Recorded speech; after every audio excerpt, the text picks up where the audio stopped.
لاره ستا بچی کینو بچیا تازه داخلو ما تازه هم سره پلار راوستی دی وی نه زه هم ولې د سره پلار نشته وی پلار مې په علم خفه دی که نه زه ترې په پټه راغلی ښځه ورته هم د پلار نه په پټه راغلی وي او هم بستره دې راوړې دی وي او هم دقه بستره پولونه کې اوبه وڅښه دقه بستره واپس اوږده که سیده چې د بابا رضا ورسره نه وي زه هغه ته علم نه چې د مور رضا ورسره نه وي زه هغه ته علم نه دا علم فرض نه دی او د مور او د پلار اطاعت فرض دی سیده ځه کور ته سیده ماله به د بابا رضا راوړې چې زه د پارم سره د بابا رضا ولیکم هله به زه تا زه به د پارم سره د مور رضا لیکم زمانه تا ستا بچی چې زه مدرسه کې کېنم ستا بچی کور ته راځي وم بچیا کور کې دې پلار شته کور کې دې مور شته وي او زه ورته هم بختوري بچیا چې کور ته لاړ شي چوټیان نو د پلار د مور خدمت کوه پلار مخ ته ګوره او د مور مخ ته ماله ستا بچی راشي مولي صاحب ما ته دعا وکړه کوټې مور یې راولي مولي صاحب نه دعا واله زه ورته هم کور کې دې مور شته وي او ورته هم ورشه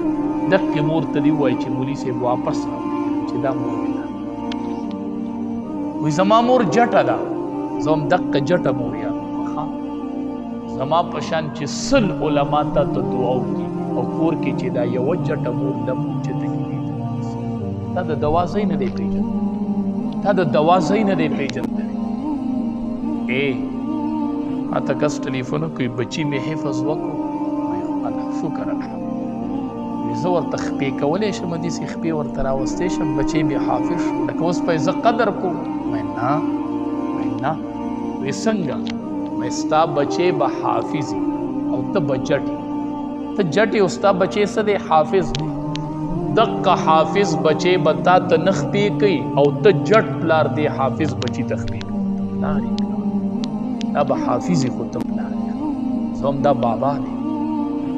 زه بچي ته وایم تا علم وکړو وی او هم حفظ دی وکړو او پګړۍ په سر کېږي زه ورته هم بچیا سره د حفظ سره د علم نه کور کې ستا یو مور ده نه حافظه ده او نه عالم کور کې دی یو بابا دی نه حافظ دی نه عالم دی ای عالمه سره د علم نه سره د حفظ نه چې ته د مور مخ ته د رحمت په نظر وګورې الله د یو حج قبول شوي اجر دا چې حافظ د مور مخ ته دا چې عالم د مور مخ ته مورې ته مورې ته مورې پلاره ته پلارې قال النبي صلى الله عليه وسلم رضا الرب في رضا الوالد رضا د رب په رضا د پلار خفګان د رب په خفګان د پلار کې دی ای بچو چا نه پلار خپه د نه رب خپه دی چا نه مور خپه د نه رب خپه دی بابا او بیبي رضا کوي چې رب ته وی مولي صاحب زه غټ عالم وم چې جوړ شولې زه هم د مور نه دعاګانې د پلار نه دعاګانې وی دا څنګه زه ورته هم بخاري شریف نوم دې اورېدلی په علم کې د ټولو نه غټ کتاب بخاري شریف دی دا چې ووایي نو موږ وایو سړی عالم شو چې بخاري نه ویلې موږ ورته عالم دا بخاري شریف کتاب لیدلی او همدا چا لیکلی وي امام بخاري همدا امام بخاري پیژنې دومره لوی سړی و مولي صاحب چې وفات کېدو 90,000 شاګردان یې پرېښي 10,000 کم 1,00,000 اکبر د امام بخاري جنازه کېده چې خلقو تکبیر وي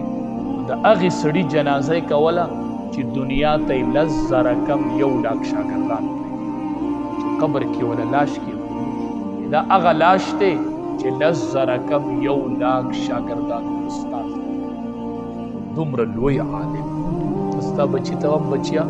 دی چې راکوټې و نو دی په سترګو وړونو د نظر نه و د سترګو وی ښه دی وړونو وم وی دا دومره لوی عالم څنګه شو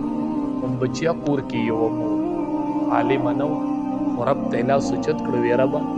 زما د بچي نظر واپس ربه زه د بچي نظر غواړم مورې دعا کوله ربه د بچي نظر راله راکړي مورې دعا کوله خوب کې ابراهیم علیه السلام ولیده مور ورته وی ابراهیم علیه السلام ورته وی پاسه رب دې دعا قبوله کړې ده او د بچي نظر راغلی دی چې مور پاسې ده د امام بخاري نظر واپس د مور دومره پهلوانه شکر وباسه چې روژه ده او مور او پلار دي کور دي او د مور مخ ته په مخه د رحمت په نظر وګورئ د پلار مخ ته په مخه د رحمت په نظر یا به پلار نه وي ته به ما پسې راشي زما مخ ته به ګورې اجر دی قرآن ته به ګورې اجر دی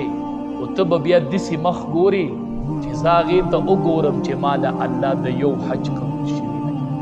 زه به تا ته هماغه مخ اوس نشته علما ګوره 100 او 200 ته ګوره خو هغه مخ اوس نشته ښه بچیه هغه د مور مخ هغه د بابا مخ ښه بچیه هغه مخ نشته مور او پلار د جنت 2 دروازې دي ښه ما نه بچې تپوس کې وي تا ویلي چې پلار د جنت دروازه ده درته ما نه دي ویلي نبی علیه السلام